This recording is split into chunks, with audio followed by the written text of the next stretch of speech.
So what we're advocating here is a vegan keto blend diet. Now, why this is useful, why this is important, why would we want to do it? Well, let's talk about blending.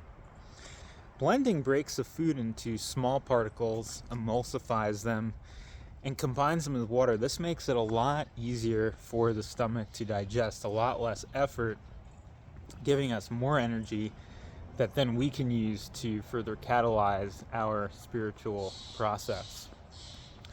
Vegan I found to be quite useful because it really tempers the moods, makes you a lot calmer. Also very easy to digest these vegan foods, particularly the vegan fats, giving us a lot of energy and very, very minimal processing on the part of the stomach and the body. You often find you feel more rested, feel more alert, feel more alive on that type of diet. And then again, we're moving towards having energy to power our meditations, building our capacity for chronic nourishment, getting by with less food, hopefully eventually getting by without food. So these are just all stepping stones along the way. Now, within this process, I found it's also important to, have some fun and make it tasty. And I like for it to, as much as possible, taste like the kind of food I would enjoy to eat and that I was eating before when I was not on these diets. So with that, let's get into today's vegan smoothie. And this is also going to be keto, so we're not on a sugar high. We don't have those ups and downs making us feel like we have to keep eating more and more. Instead, we're going to be taking in these fats and gradually burning them as the day goes by. And now the trick is, as we do this, we want to make it taste, really good and maybe taste like something that's not keto. So emotionally, we feel super satisfied. So let's go. And we're going to start with these hemp seeds, which are really fantastic for protein and fat. And just going to dump a whole bunch of that in. Next, we're going to do a half avocado, which is going to give us some creaminess. And I'm just going to scoop this in. And I found this interesting product I hadn't seen before, this organic coconut whipping cream. And I'm just going to take a big heaping tablespoon of that and throw that in. Let's see. And that's going to provide some good fats as well as texture. They've combined this with tapioca powder to make it even more smooth. I really love coconut products. And I found a couple of other spices that were really interesting and gave it kind of this sweet and umami, deep, tasty flavor. Now the first one, it's this everything seasoning. And I just picked this up at the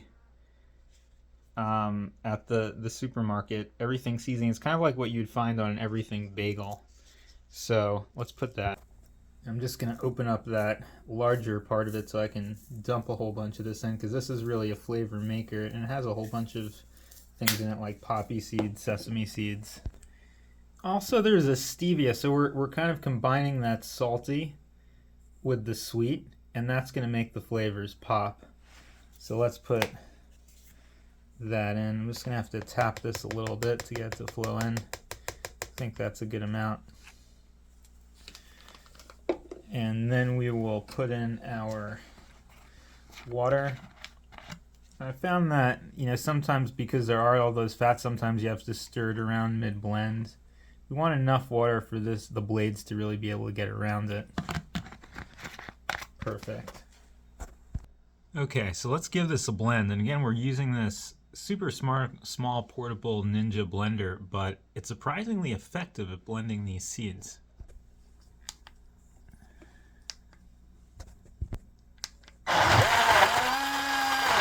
Alright, it's going. And I'm just watching if the blades get stuck. I may need to add a little bit more, may need to stir. but it looks like we are getting some really good blending going on. So after the first blend, it's really important to take a moment and taste the consistency. Did it all get really blended? On the Ninja, you get about 30 seconds. I like to see where it is, maybe add some more water, maybe stir it. And I blend it 1 or 2 more times to really blend in all the nuts and the seeds and get it really fine, so it's super easy to digest. So let's go ahead and take a look, see what we're working with here.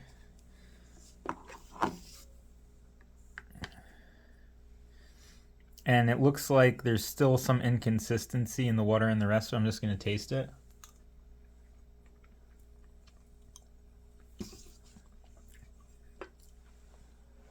So tasting really good. I think we definitely have been spicing this right. What I would do is add a little bit of cayenne pepper to give it a kick. I'm going to blend it again for another 30 seconds to really get this smoothed out. So we've got some cayenne and also some smoked paprika. So let's blend these in and see how we're doing. There's our smoked paprika. Let's move toward our cayenne. It's always interesting to give things a little bit of a kick and see how they are. But that's not going to be too much or too overwhelming because we have a beautiful flavor profile at this point. And let's go for our second blend to really smooth out the flavors.